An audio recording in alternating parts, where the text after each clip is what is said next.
The company was founded in Detroit in 1903 by Henry Ford, who created it after receiving $28,000 from 5 investors to develop the business.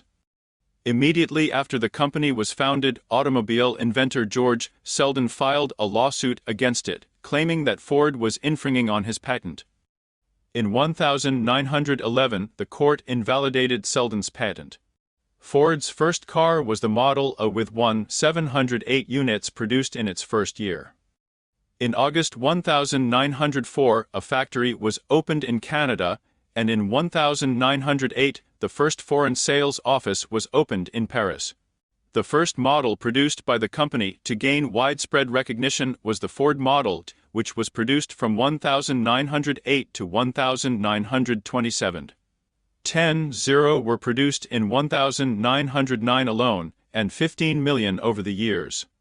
Ford became famous as the first company in the world to use the classic assembly line, which was launched for the first time in 1913. The use of the assembly line made it possible to reduce the price of the Ford Model T from $950 in 1909 to $290 in 1926. During World War I, Ford produced not only automobiles, but also aircraft engines, tanks, and ammunition. In 1918, Henry Ford handed over the management of the company's day-to-day affairs to his son Edsel, although he continued to exert considerable influence over it.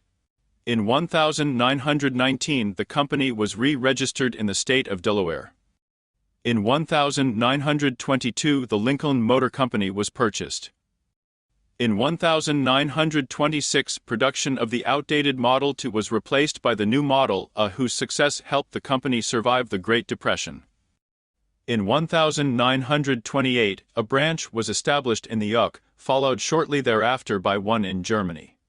In the late 1920s, the company signed an agreement with the Soviet government to assist in the construction of an automobile plant in Nizhny Novgorod. The first cars produced by the new Soviet automobile plant, the Gaz-A and Gaz-A, were licensed copies of Ford vehicles. In 1938, Ford began producing cars under the Mercury brand, which filled a niche in the market between cheap Fords and expensive Lincolns. In the late 1930s, the company lost the trust of the US military due to its founders' undisguised pro-Nazi sympathies. In the 1930s, Ford built a production facility in Nazi Germany, which produced 12 zero-tracked vehicles and 48 zero-wheeled vehicles for the Wehrmacht. The company's CEO was awarded the highest honor of Nazi Germany.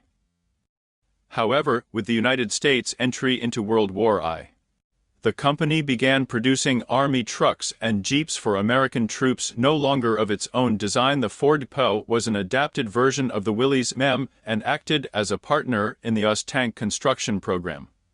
In addition, in 1940, the company began construction of the Willow Run aircraft plant, which at that time was the largest in the world, with a 5-km-long assembly line that allowed one aircraft to be assembled per hour around the clock. The main product was the B-24 Liberator heavy bomber. In September 1945, Henry Ford I. Edsel's 28-year-old son took over the company. He inherited a company in dire financial straits. Both former General Motors executives Ernest Breech, Louis Cruz, and representatives of the U.S. Department of Defense Robert McNamara were involved in the company's recovery. The company introduced such successful models as the Thunderbird 1954, Falcon 1960, Mustang 1964, but there was also the Edsel model, which turned out to be one of the most disastrous in the history of the industry, losing $250 million in 2 years of production. 1958-60. In 1956, the company went public, but the Ford family retained a controlling stake. In the 1970s, the company began to lose ground in the US market to Japanese manufacturers, and Ford ended 1980 with a net loss of $154 billion. In the early 1980s, several factories were closed and more than 100 workers were laid off. At the same time, the company established close relations with Japan's Mazda, in which it purchased a 25% stake in 1979, as well as Korea's Kia Motors, and expanded car production in Mexico. In 1985, the Ford Taurus model was introduced, which cost $3 billion to develop and proved to be very successful. Together, these measures allowed the company to surpass General Motors in revenue for the first time since the 1920s in 1986. In the second half of the 1980s, several financial companies were purchased, which were used to form a financial division comparable to the largest banks in the United States. In 1989, the British company Jaguar Cars Ltd. was purchased for $25 billion, and in 1993, Aston Martin was purchased. Subsequent acquisitions included Hertz Corporation 1994, car rental sold in 2005, the automotive division of Volvo Cars in 1999 for $45 billion, and the Land Rover sub-brand in 2000 for $27 billion. In 2000, the company had to recall more than 300 Explorer, Mercury Mountaineer, and Ranger vehicles due to defective tires.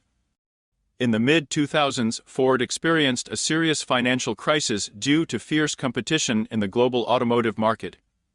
In 2006, Alan Mulally became president of the company and successfully restructured it by launching a new strategy called One Ford, according to which Ford would gradually begin producing global vehicles common to all markets, which returned the company to profitability.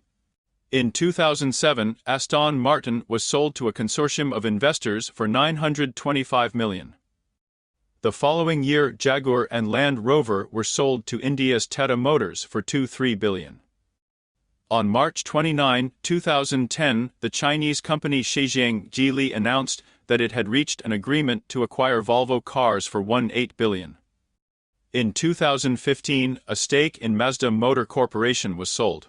In April 2019, the concern entered into an agreement with the American company Rivian Automotive, which develops electric pickups and SUVs, investing approximately $500 million in the American startup. In 2019, Ford and Volkswagen formed a global alliance, one of whose activities was to invest in the startup Argo AI, which develops autonomous driving systems. The total investment amounted to $26 billion. Ford Motor Company has been controlled by the Ford family for over 100 years, making it one of the largest family-controlled companies in the world. At the same time, Ford Motor Company is a public company whose shares are listed on the New York Stock Exchange. As of October 2010, the Ford family owned 40 of Ford's voting shares, with the remainder in free float. Ford Motor Company has been controlled by the Ford family for over 100 years, making it one of the largest family-controlled companies in the world. At the same time, Ford Motor Company is a public company whose shares are listed on the New York Stock Exchange. As of October 2010, the Ford family owned 40 of Ford's voting shares, with the remainder in free float.